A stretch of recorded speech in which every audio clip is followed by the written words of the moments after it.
Amazement sits enthroned upon the countenances of Mr. and Mrs. Alfred Lamell's circle of acquaintance, when the disposal of their first-class furniture and effects, including a billiard table in capital letters, by auction, under a bill of sale, is publicly announced on a waving hearthrug in Sackville Street. But nobody is half so much amazed as Hamilton Veneering, Esquire, MP for Pocket Breeches, who instantly begins to find out that the Lamleys are the only people ever entered on his soul's register, who are not the oldest and dearest friends he has in the world. Mrs. Veneering, WMP for Pocket Breeches, like a faithful wife shares her husband's discovery and inexpressible astonishment.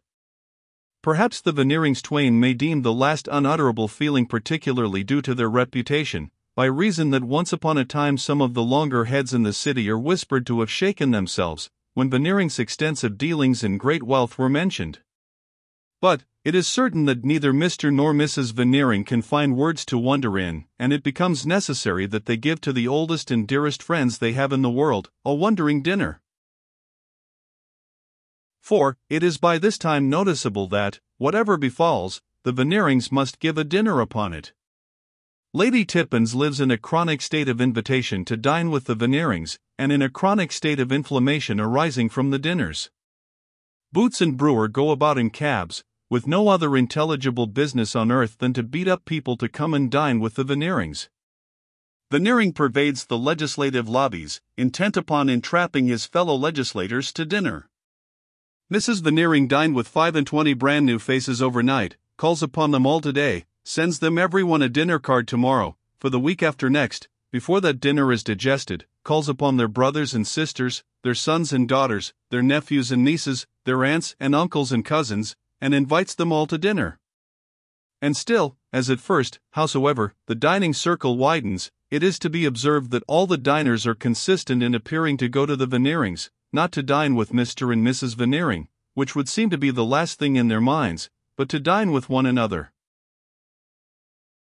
Perhaps, after all, who knows, Veneering may find this dining, though expensive, remunerative, in the sense that it makes champions. Mr. Podsnap, as a representative man, is not alone in caring very particularly for his own dignity, if not for that of his acquaintances, and therefore in angrily supporting the acquaintances who have taken out his permit, lest, in their being lessened, he should be. The gold and silver camels, and the ice pails, and the rest of the Veneering table decorations, make a brilliant show, and when I, Podsnap, casually remark elsewhere that I dined last Monday with a gorgeous caravan of camels, I find it personally offensive to have it hinted to me that they are broken-kneed camels, or camels laboring under suspicion of any sort. I don't display camels myself, I am above them, I am a more solid man, but these camels have basked in the light of my countenance, and how dare you, sir, insinuate to me that I have irradiated any but unimpeachable camels? The camels are polishing up in the Analytical's pantry for the dinner of wonderment on the occasion of the Lamleys going to pieces, and Mr. Twemlow feels a little queer on the sofa at his lodgings over the stable yard in Duke Street, St. James's, in consequence of having taken 2 advertised pills at about midday, on the faith of the printed representation accompanying the box, price 1 and a penny halfpenny, government stamp included, that the same will be found highly salutary as a precautionary measure in connection with the pleasures of the table. To whom, while sickly with the fancy of an insoluble pill sticking in his gullet, and also with the sensation of a deposit of warm gum languidly wandering within him a little lower down, a servant enters with the announcement that a lady wishes to speak with him. "A lady," says Twemlow, pluming his ruffled feathers. "Ask the favor of the lady's name." The lady's name is Lamell. The lady will not detain Mr. Twemlow longer than a very few minutes. The lady is sure that Mr. Twemlow will do her the kindness to see her, on being told that she particularly desires a short interview. The lady has no doubt whatever of Mr. Twemlow's compliance when he hears her name. Has begged the servant to be particular not to mistake her name. Would have sent in a card, but has none. Show the lady in. Lady shown in, comes in. Mr. Twemlow's little rooms are modestly furnished, in an old-fashioned manner, rather like the housekeeper's room at Snigsworthy Park, and would be bare of mere ornament, were it not for a full-length engraving of the sublime Snigsworth over the chimney-piece, snorting at a Corinthian column, with an enormous roll of paper at his feet and a heavy curtain going to tumble down on his head, those accessories being understood to represent the noble lord as somehow in the act of saving his country. Pray take a seat, Mrs. Lamel. Mrs. Lamel takes a seat and opens the conversation. I have no doubt, Mr. Twemlow, that you have heard of a reverse of fortune having befallen us.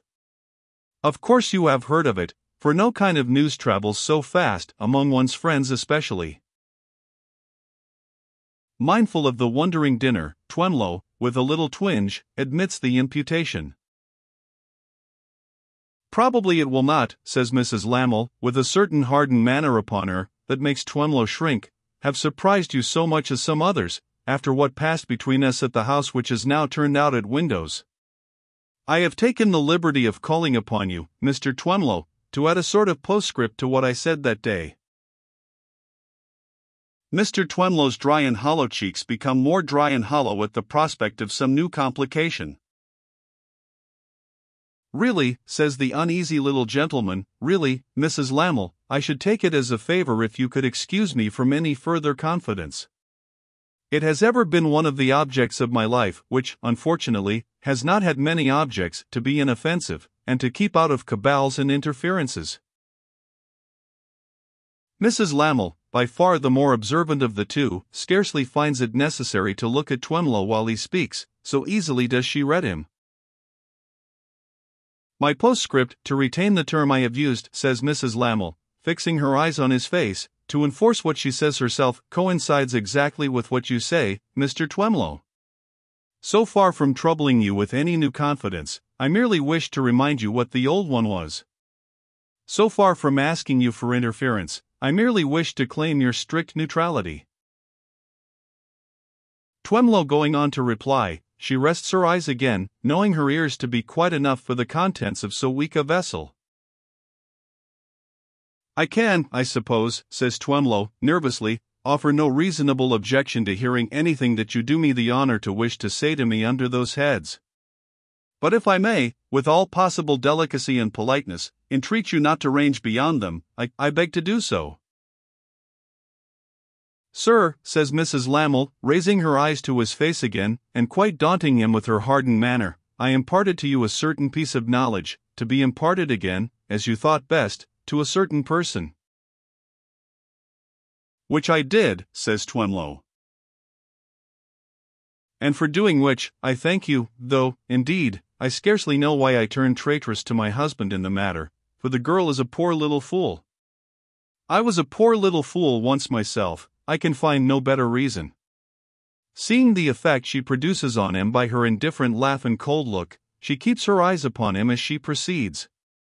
Mr. Twemlow, if you should chance to see my husband, or to see me, or to see both of us, in the favor or confidence of anyone else, whether of our common acquaintance or not, is of no consequence. You have no right to use against us the knowledge I entrusted you with, for one special purpose which has been accomplished.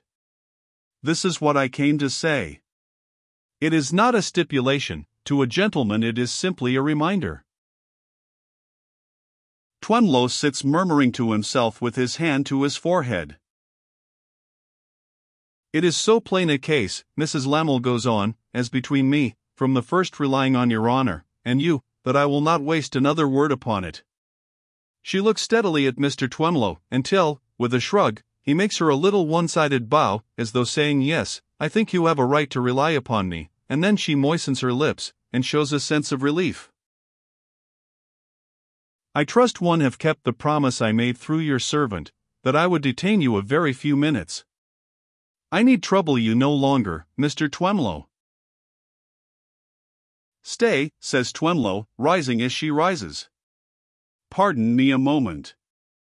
I should never have sought you out, madam, to say what I am going to say, but since you have sought me out and are here, I will throw it off my mind.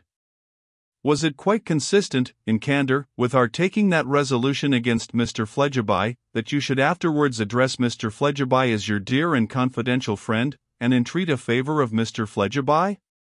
Always supposing that you did, I assert no knowledge of my own on the subject. It has been represented to me that you did." "Then he told you," retorts Mrs. Lamel, who again has saved her eyes while listening, and uses them with strong effect while speaking.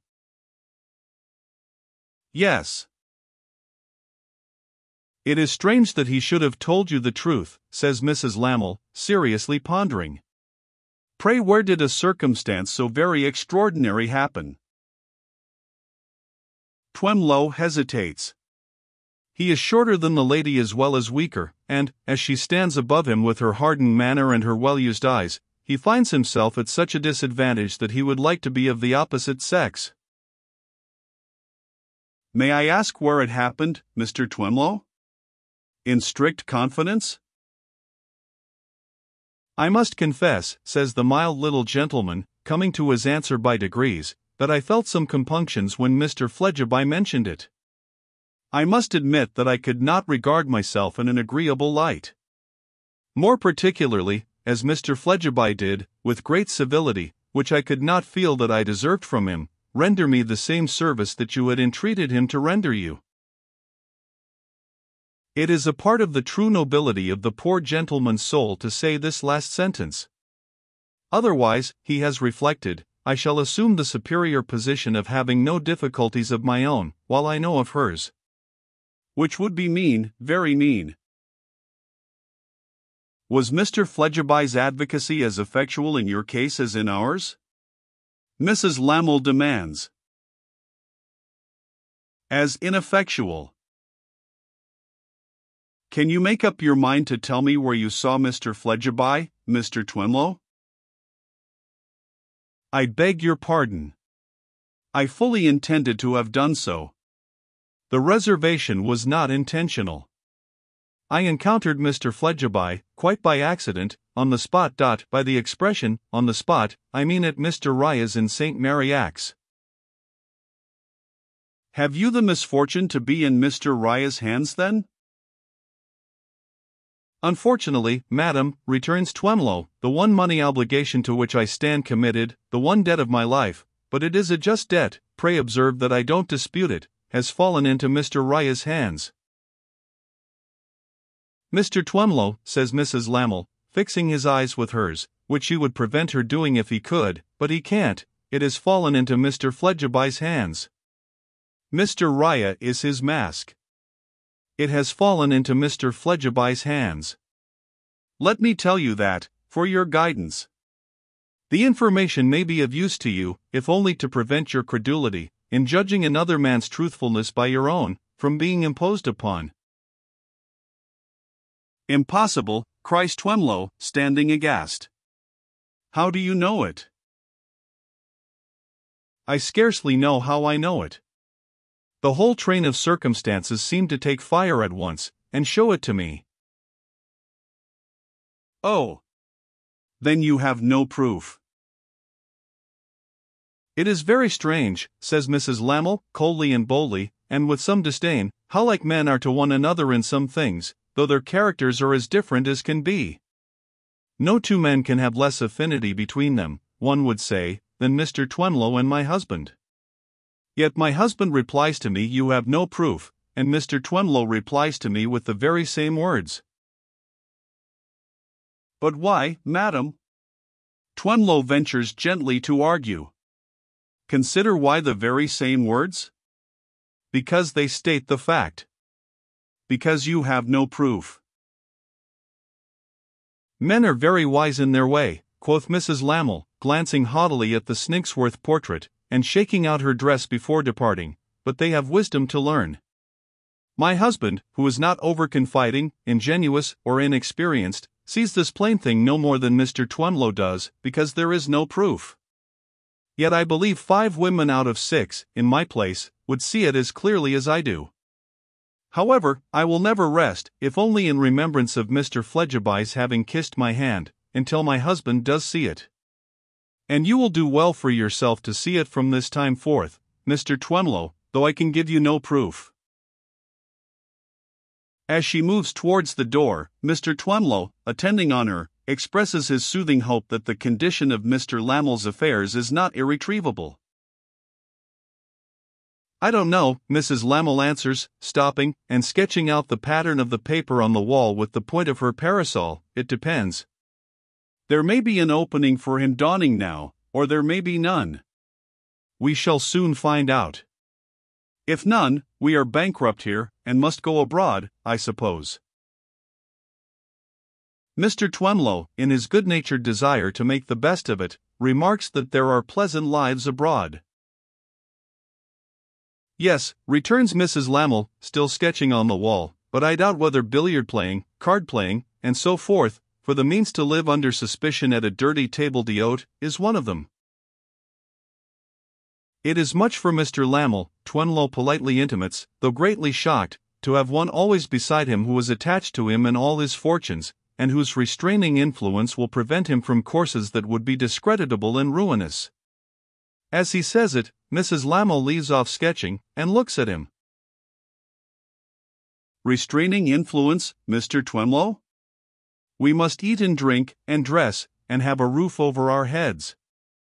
Always beside him and attached in all his fortunes? Not much to boast of in that. What can a woman at my age do? My husband and I deceived one another when we married. We must bear the consequences of the deception, that is to say, bear one another, and bear the burden of scheming together for today's dinner and tomorrow's breakfast, till death divorces us." With those words, she walks out into Duke Street, St. James's. Mr. Twemlow, returning to his sofa, lays down his aching head on its slippery little horsehair bolster, with a strong internal conviction that a painful interview is not the kind of thing to be taken after the dinner pills which are so highly salutary in connection with the pleasures of the table. But 6 o'clock in the evening finds the worthy little gentleman getting better, and also getting himself into his obsolete little silk stockings and pumps, for the wondering dinner at the Veneerings. And 7 o'clock in the evening finds him trotting out into Duke Street, to trot to the corner and save a sixpence in coach hire. Tippins the divine has dined herself into such a condition by this time, that a morbid mind might desire her, for a blessed change, to sup at last, and turn into bed. Such a mind has Mr. Eugene Wrayburn, whom Twemlow finds contemplating Tippins with the moodiest of visages, while that playful creature rallies him on being so long overdue at the woolsack. Skittish is Tippins with Mortimer Lightwood too, and has raps to give him with her fan for having been best man at the nuptials of these deceiving what's-their-names who have gone to pieces. Though, indeed, the fan is generally lively, and taps away at the men in all directions, with something of a grisly sound suggestive of the clattering of Lady Tippins's bones. A new race of intimate friends has sprung up at Veneerings since he went into Parliament for the public good, to whom Mrs. Veneering is very attentive. These friends, like astronomical distances, are only to be spoken of in the very largest figures. Boots says that one of them is a contractor who, it has been calculated, gives employment, directly and indirectly, to 500,000 men. Brewer says that another of them is a chairman, in such request at so many boards, so far apart, that he never travels less by railway than 3,000 miles a week. Buffer says that another of them hadn't a sixpence 18 months ago, and, through the brilliancy of his genius in getting those shares issued at 85, and buying them all up with no money and selling them at par for cash, has now £375,000, Buffer particularly insisting on the odd 75, and declining to take a farthing less. With Buffer, Boots, and Brewer, Lady Tippins is eminently facetious on the subject of these fathers of the Scripchurch, surveying them through her eyeglass, and inquiring whether Boots and Brewer and Buffer think they will make her fortune if she makes love to them? With other pleasantries of that nature. Veneering, in his different way, is much occupied with the fathers too, piously retiring with them into the conservatory, from which retreat the word committee is occasionally heard, and where the fathers instruct Veneering how he must leave the valley of the piano on his left, take the level of the mantelpiece, cross by an open cutting at the candelabra, seize the carrying traffic at the console, and cut up the opposition root and branch at the window curtains. Mr. and Mrs. Podsnap are of the company, and the fathers descry in Mrs. Podsnap a fine woman. She is consigned to a Father Boots's father, who employs 500,000 men and is brought to anchor on Veneering's left, thus affording opportunity to the sportive Tippins on his right, he, as usual, being mere vacant space, to entreat to be told something about those loves of navvies, and whether they really do live on raw beefsteaks, and drink porter out of their barrows. But, in spite of such little skirmishes, it is felt that this was to be a wondering dinner, and that the wondering must not be neglected. Accordingly, Brewer, as the man who has the greatest reputation to sustain, becomes the interpreter of the general instinct. "I took," says Brewer in a favorable pause, "a cab this morning, and I rattled off to that sale." Boots, devoured by envy, says, "So did I." Buffer says, "So did I," but can find nobody to care whether he did or not. "And what was it like?" inquires Veneering. "I assure you," replies Brewer, looking about for anybody else to address his answer to, and giving the preference to Lightwood, "I assure you, the things were going for a song. Handsome things enough, but fetching nothing." "So I heard this afternoon," says Lightwood. Brewer begs to know now, would it be fair to ask a professional man how on earth these people ever did come to such a total smash? Brewer's divisions being for emphasis. Lightwood replies that he was consulted certainly, but could give no opinion which would pay off the bill of sale, and therefore violates no confidence in supposing that it came of their living beyond their means. "But how," says Veneering, "can people do that?" "Ha! That is felt on all hands to be a shot in the bull's eye. How can people do that? The analytical chemist going round with champagne looks very much as if he could give them a pretty good idea how people did that, if he had a mind." "How," says Mrs. Veneering, laying down her fork to press her aquiline hands together at the tips of the fingers, and addressing the father who travels the 3,000 miles per week, "how a mother can look at her baby, and know that she lives beyond her husband's means, I cannot imagine." Eugene suggests that Mrs. Lamel, not being a mother, had no baby to look at. "True," says Mrs. Veneering, "but the principle is the same." Boots is clear that the principle is the same. So is Buffer. It is the unfortunate destiny of Buffer to damage a cause by espousing it. The rest of the company have meekly yielded to the proposition that the principle is the same, until Buffer says it is, when instantly a general murmur arises that the principle is not the same. "But I don't understand," says the father of the £375,000, "if these people spoken of occupied the position of being in society, they were in society?"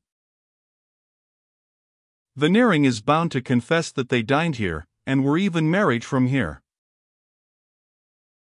"Then I don't understand," pursues the father, "how even their living beyond their means could bring them to what has been termed a total smash. Because, there is always such a thing as an adjustment of affairs, in the case of people of any standing at all." Eugene, who would seem to be in a gloomy state of suggestiveness, suggests, "Suppose you have no means and live beyond them?" This is too insolvent a state of things for the father to entertain. It is too insolvent a state of things for anyone with any self-respect to entertain, and is universally scouted.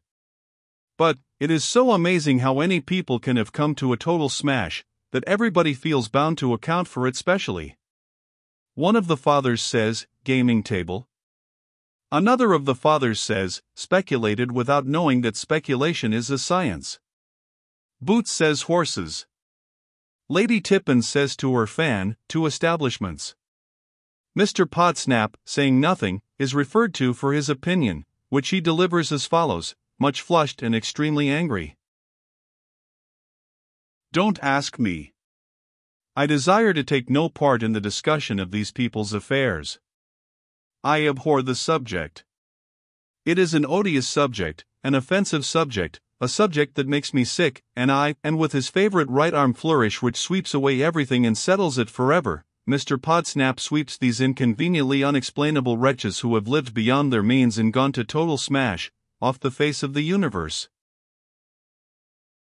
Eugene, leaning back in his chair, is observing Mr. Podsnap with an irreverent face, and may be about to offer a new suggestion, when the analytical is beheld in collision with the coachman manifesting a purpose of coming at the company with a silver salver, as though intent upon making a collection for his wife and family, the analytical cutting him off at the sideboard.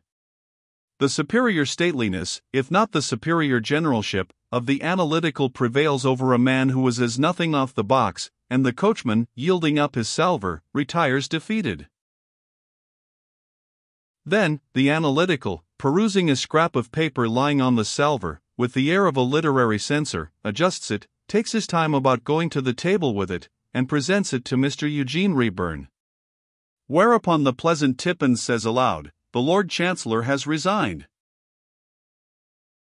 With distracting coolness and slowness, for he knows the curiosity of the charmer to be always devouring, Eugene makes a pretense of getting out an eyeglass, polishing it, and reading the paper with difficulty, long after he has seen what is written on it. What is written on it in wet ink is "Young Blight." "Waiting," says Eugene over his shoulder, in confidence, with the analytical. "Waiting," returns the analytical in responsive confidence. Eugene looks "excuse me" towards Mrs. Veneering, goes out, and finds young Blight, Mortimer's clerk, at the hall door. "You told me to bring him, sir, to wherever you was, if he come while you was out and I was in," says the discreet young gentleman, standing on tiptoe to whisper, "and I brought him." "Sharp boy." "Where is he?" asks Eugene. "He's in a cab, sir, at the door. I thought it best not to show him, you see, if it could be helped, for he's shaking all over, like Blight's simile is perhaps inspired by the surrounding dishes of sweets, like Gloumange." "Sharp boy again," returns Eugene. "I'll go to him."